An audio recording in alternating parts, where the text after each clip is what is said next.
Today is going to be a little bit unorthodox of what I would normally read from the scriptures, but just felt led to read it, so that's what I'm going to do. There's a song that's in everybody's hymn book. It's played all the time. It's in books, poems. It's on school walls. It's in literature. It's talked about, and you hear it on a daily basis if you watch the TV.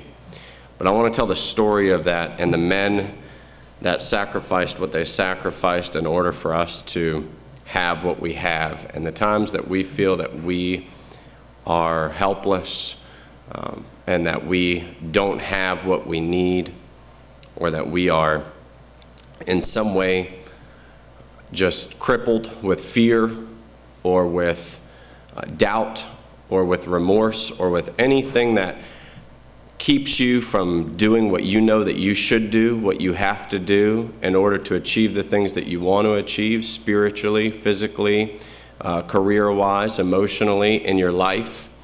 I want you to think and remember specifically this, what I'm about to tell you, and what it took for you to be able to sit in here today to feel those things that should be cast aside, because they're of the devil, number one, and number two, we're supposed to be doers, we're supposed to be leaders, we're supposed to be acting in accordance to God's word and not sitting on the sidelines. So on September 13th through 14th, 1814, there was a war, the War of 1812. And there was a huge conflict with the colonies and with the British. And this conflict arose in a ton of casualties and prisoners on both sides. There were British prisoners and there were colony prisoners. So the American government, they got together and they said, we need to get our colonists back.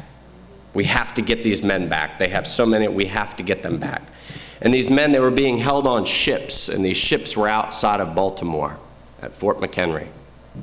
And on these ships, below the decks of these filthy quarters, were colonist men that were fighting off the British. So they depicted that they were going to send out a man by the name of Francis Scott Key. Now, Francis Scott Key was a lawyer, among other things. He was a patriot, he was a lawyer, he was a pioneer, he was an advocate, he was a poet, he was a writer. And they said, this man, Francis Scott Key, we're going to send him out, and he is going to be the voice of the the colonist government to allow our men to come back. So he went out in a rowboat, and he went to the ship to negotiate. And the ship was called the HMS Tonnant. And he met an admiral there, and the admiral was named Admiral Cawthron. And Admiral Cawthron said, what are you doing? Have you lost your mind? What are you doing coming here? And he said, I am here merely to get our men back and to let you know that we also have hundreds and hundreds of British men. So I'm here to negotiate. So he welcomed him on board. And while he's standing on board, he speaks to him and he says, what kind of negotiation could you possibly want with these colonists that aren't even of a country? And he says, we'll do a 1-to-1 prisoner exchange for your soldiers for our men to come back home. So through deliberation, the admiral agreed, and he said, okay, we'll do it. He said, we've only got one slight problem. He said, what's that? As Francis Scott Key ran down, he ran down to the bottom deck to see these men where they were. And the filth of their conditions that they were living in. They were chained, had no food, had no water, packed into these cells, as he depicts it, like dogs in cages. And he reaches out to them and he says, I've got good news for you men. Tonight, you'll be free. You'll be back with your families. You'll be back with your sons, with your daughters, with your wives, and you'll be home. And as he goes back up, the admiral says, the problem we have is that after tonight, the war is over anyway. And he says, what do you mean? He said, look out on the horizon right there and tell me what you see. Francis Scott Key, he looked out on the horizon of the Baltimore harbor and he saw hundreds and hundreds of British ships coming into harbor. And the colonists had already grown to fear the power of the most powerful British navy in the world at the time. And they knew this. So he said, they'll be here in a couple hours. And he said, what you're seeing is the entire British Navy fleet. And they're coming into harbor, and what we're going to do if you all don't surrender is we are going to shell Fort McHenry unmercifully. And Francis Scott Key said, you can't do that. You can't shell that fort. That is not even predominantly a military fort. There's women and children on this fort. And Francis Scott Key said, don't worry, I left you a way out. Through our negotiations, all you have to do is you have to lower that flag on the rampart there. Bring it down and surrender. And as soon as you do that, the shelling will stop. And we'll let everybody go. And we will know that you are under British rule at that time. Francis Scott Key went down and he told the men what was about to happen. And he said, men, what I'll do is I will yell out to you from the top of the deck what I see so that you can know what's happening. And I'll let you know if we surrender or if the flag falls. Well, the ships arrived, and as twilight fell, the flag was flying, and the shelling started. Francis Scott Key depicts in a writing that he wrote that it was an unmerciful bombardment on this fort. Whereas twilight fell, the sky was dark, and all you could see was the sky being lit up by the shells and the bombs that were going off and seeing the fort. And he said you couldn't hear, you couldn't talk. He said it was hard for me to even relay to the men down below what was going on because the shelling was so unmerciful that I couldn't get a word out of my mouth without a shell going off to hear me. And this lasted for 1 hour. For 2 hours, for 3 hours. And the men down below, they would shout up in between the shellings, they would say, is the flag still there? Is the flag still up? Amen. Is the flag still flying on the rampart? And Francis Scott Key would tell them, every time a bomb would go off, and then illuminated in the red glare, you could see the flag still flying. And the admiral came to Francis Scott Key and he said, what is wrong with you men? Don't you see this is an impossible situation? Can't you tell that you are not going to get out of this? We're going to level your entire fort with everybody on it.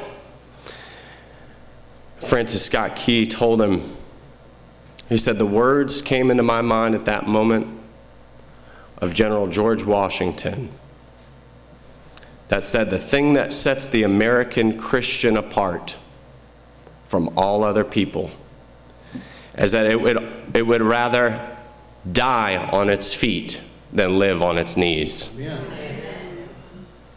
And the men down below, as the shelling continued, he could hear them praying. And they were praying loudly, and they were all praying in unison, and they were all praying together, and they were all praying the same prayer. And they were praying, and they said, Lord, whatever it takes, do not let that flag fall. Keep the flag up. And they kept praying that prayer over and over and over. Well, the shelling subsided, and they looked, and they saw that the flag was still flying. And the admiral said, The admiral, he told Francis Scott Key, he said that, "That's it, we've had enough. I've now instructed every single ship in the British Navy fleet to fix its entire guns on that one position of that rampart to bring that flag down. It ends tonight. It ends now. And all the ships will focus on that one part." And he says, "I don't understand something though. Our reconnaissance says that we have hit the flag hundreds and hundreds and hundreds of times. How is it still standing?" So the barrage of the fleet focused its entire ships on that one part, and the men kept praying, saying, "God, keep that flag flying where it is." 3-4 hours later into the morning, sunrise came. The smoke cleared, and as the smoke cleared, the flag was still at the top of the rampart. The pole was at a weird angle. It had shifted to the side. The flag was torn in bitter pieces. There were holes through it. By all accounts, the rampart had been hit thousands of times by shells.